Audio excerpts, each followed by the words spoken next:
आहोत इयत्ता 10वी मराठी कुमार भारती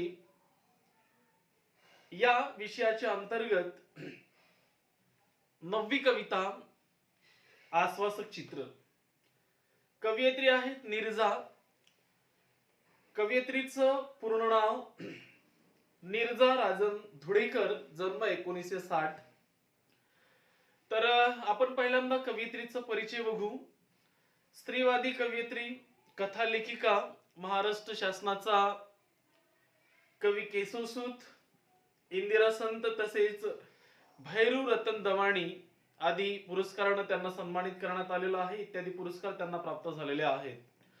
कवयित्रीच्या साहित्य लेखनावर जर आपण प्रकाश टाकला तर काही कविता संग्रह आणि काही कथा लेखन त्यांचं प्रसिद्ध झालेलं आहे. कविता संग्रहामध्ये जर आपण पाहिलं तर निरन्वय, वेना, स्त्री गणेशा आणि निरर्थकांचे पक्षी इत्यादी कविता संग्रह त्यांनी लिहिलेले आहेत. जे दर्पणी बिंबले आणि वोल हरवलेली माती हे कथा संग्रह त्यांचं प्रसिद्ध झालेलं आहे. मित्रांनो, पुरुष प्रधान व्यवस्थेमध्ये स्त्रीचं स्थान कसं दुय्यम ठरतं, तिचे वेगळ्या प्रकारे कसे शोषण केले जाते, आजही ते कसे वेगवेगळ्या प्रकारे चालू आहे ते दाखवणे आणि स्त्रीचे माणूसपण कसे महत्वाचे आहे हे लक्षात आणून देणं हे कवयित्री नीरजा यांच्या लेखनाची वैशिष्ट्ये आहेत. मित्रांनो, प्रस्तुत कवितेमध्ये कवयित्रीनं स्त्री पुरुष समानतेचे एक आश्वासक चित्र रेखाटलेले आहे आणि ते चित्र आज नाही तर प्रत्यक्षात उद्या तरी साकार होईल अशी आशा कवयित्रीनं व्यक्त केलेली आहे. कवितेचा आशावादी दृष्टिकोन आपल्याला या कवितेच्या माध्यमातून दिसून येतो. मित्रांनो, भूतकाळापासून चालत आलेली असमानतेची दरी उद्याच्या भविष्य काळामध्ये तरी नष्ट होईल अशी आशा कवयित्रीला वाटते. प्रस्तुत कवितेमध्ये कवयित्रीने भातुकलीच्या खेळाच्या माध्यमातून स्त्री पुरुष समानतेविषयीचं एक आशावादी चित्र जे आहे तर ते रेखाटलेलं आहे. आपण बघूया कशा पद्धतीनं कवयित्री नीरजा यांनी स्त्री पुरुष समानतेचं एक आशावादी चित्र रेखाटलेलं आहे. उन्हाच्या आडोशाला बसून खेळते आहे एक मुलगी केव्हाची, मी पाहत राहते तिला माझ्या घराच्या झरोक्यातून. कवयित्री अशी म्हणते आहे की दुपारच्या तापलेल्या उन्हामध्ये, दुपारच्या उन्हात एका आडोशाला सावलीत बसून एक मुलगी, खूप वेळ झालेला आहे, ती भातुकलीचा खेळ खेळत आहे, बराच वेळ झालेला आहे आणि ते दृश्य कवयित्री आपल्या घराच्या झरोक्यातून, आपल्या घराच्या खिडकीतून पाहत आहे.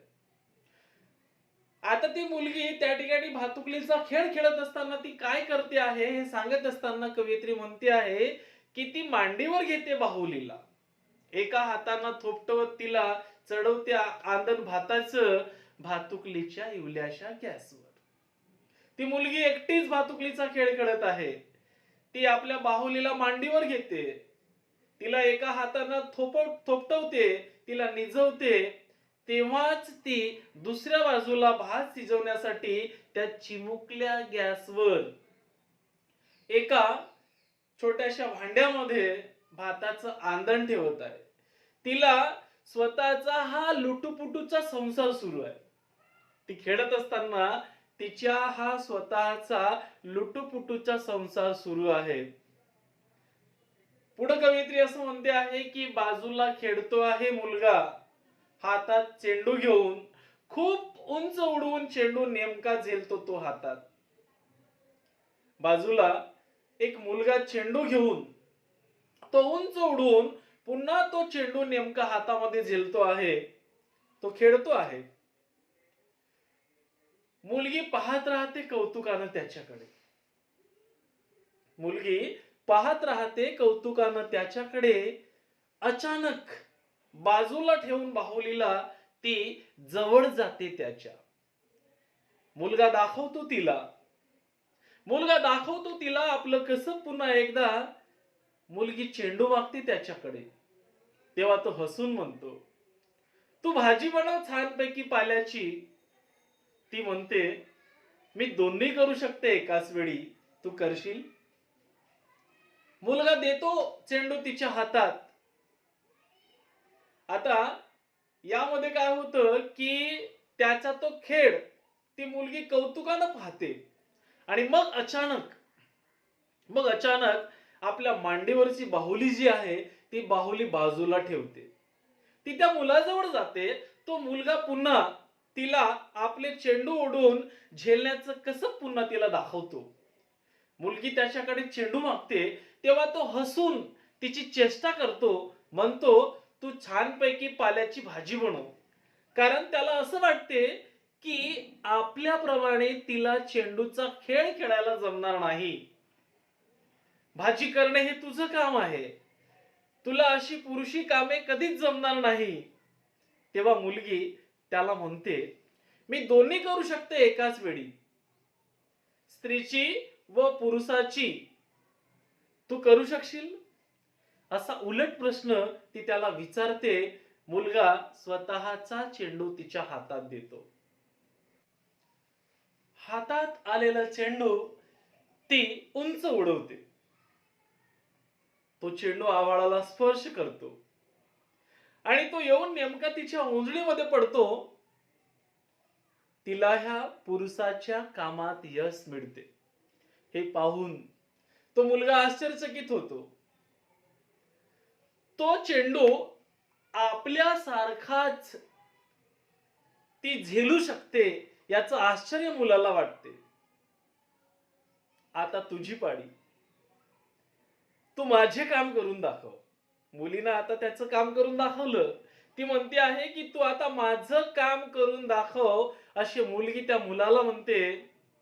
मुलगा चिमुकल्या गॅस समोर मांडी घालून बसतो.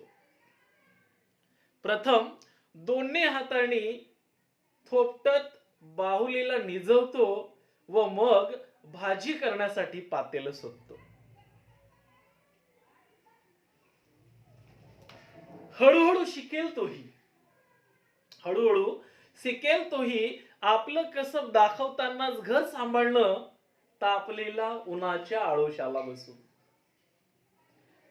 कवयित्रीनं आशावादी दृष्टिकोन निर्माण केलेला आहे आणि आशावादी दृष्टिकोन निर्माण करून असं म्हटलेलं आहे की तापलेल्या उन्हात सावलीच्या आळोशाला बसून तो मुलगा आपलं कौशल्य दाखवता दाखवता घर सांभाळायला हळूहळू शिकेल. म्हणजेच भूतकाळातील असमानतेची दरी वर्तमान काळात हळूहळू नष्ट होऊन भविष्य काळात पूर्णच नष्ट होईल आणि स्त्री पुरुष समानता निर्माण होईल. हा आशावादी दृष्टिकोन या ठिकाणी कवयित्रीनं व्यक्त केलेला आहे. माझ्या घराच्या झरोक्यातून दिसत आहे एक आश्वासक चित्र उद्याच्या जगाचं, जिथं खेळले जातील सारेच खेळ एकत्र. भातुकलीतून प्रवेशताना वास्तवात हातात हात असेल दोघांच्याही, ज्यावर सहज विसावेल बाहुली आणि चेंडू जोडीनं.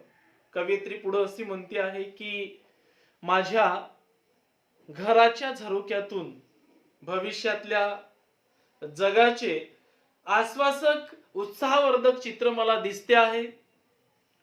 उद्याच्या जगात सारेच खेळ स्त्री आणि पुरुष हे दोघेही एकत्र खेळतील. भातुकलीच्या लुटूपुटू स्वप्नाळू जगातून वास्तवात प्रवेश करताना या दोन्ही मुलांचा म्हणजेच स्त्री पुरुषांचा हात एकमेकांच्या हातात असेल.